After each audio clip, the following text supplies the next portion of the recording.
LCL, pour aller de l'avant. Bonjour, aujourd'hui dans le flash des marchés financiers, nous recevons Mathieu Perche des équipes de gestion de portefeuille de LCL.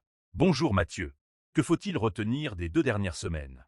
Une fois n'est pas coutume, sur les 15 derniers jours, les indices actions ont connu des fortunes diverses, empreints d'une hausse de la volatilité. Si l'Eurostock 50 est quasiment stable, à plus 0,6%, le CAC 40 est lui en hausse de 2,3%, tandis que les marchés américains s'inscrivent en baisse d'1,5% pour le S&P 500 et surtout de 3,2% pour le Nasdaq, rattrapé par un ravivement des craintes sur les dépenses d'investissement des hyperscalers dans l'intelligence artificielle, avec en illustration les plongeons d'environ 10% de Microsoft ou d'Amazon lors de leur publication de résultats. Tout cela est néanmoins éclipsé par la performance de 6,8% sur la période du Nikkei, l'indice japonais, à la faveur de la large victoire de Sanae Takashi aux élections législatives qui conforte sa majorité pour pouvoir mettre en place son programme économique de relance budgétaire. Du côté des taux, on observe une baisse notable de part et d'autre de l'Atlantique, spécialement marquée sur le 10 ans américain qui passe de 4,24 à 4,04.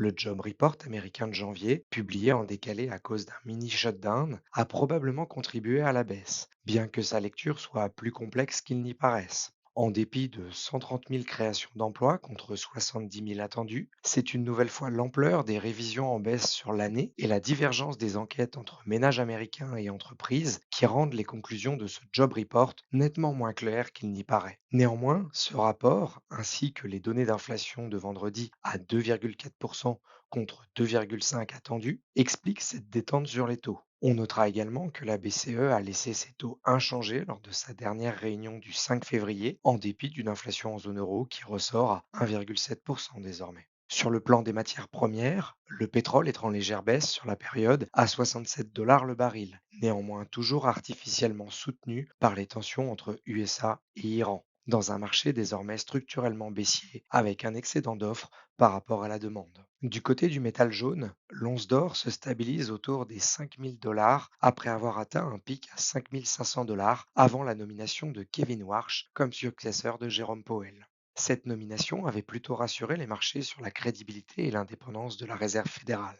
Ces dernières semaines ont également été rythmées par les publications de résultats du quatrième trimestre pour les sociétés. Si les résultats aussi bien aux États-Unis qu'en Europe sont plutôt de bonne facture, certaines thématiques et secteurs sont particulièrement malmenés. Aux États-Unis, c'est le secteur technologique et notamment les 7 magnifiques qui marquent le pas, avec de nombreuses baisses dans le secteur sur fond de crainte sur les investissements massifs en intelligence artificielle avec une rentabilité pour le moment en point d'interrogation. En Europe, le lancement d'un outil d'intelligence artificielle juridique Cloud Cowork par la société Anthropic a créé un véritable séisme sur les marchés, sur fond de crainte de disruption. Les valeurs du secteur logiciel, mais également des médias ou du secteur IT, ont perdu 15 à 20% en quelques jours, pas aidés également par la mauvaise publication de Dassault Systèmes.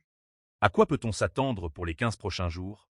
Dans les prochaines semaines, les marchés resteront comme à l'accoutumée attentifs aux données d'inflation, de croissance et d'emploi de part et d'autre de l'Atlantique, notamment aux États-Unis dans le but de clarifier la trajectoire des taux à venir sur 2026. Ils continueront également à suivre attentivement l'évolution de la situation géopolitique avec le conflit russo-ukrainien et les tensions Iran-États-Unis. Mais ce sont surtout les publications de résultats restantes, et notamment celle de Nvidia le 27 février prochain, qui devraient constituer le point d'attention le plus important du marché, dans un contexte de crainte renouvelée sur l'intelligence artificielle et de disruption de cette même intelligence artificielle sur de nombreux secteurs.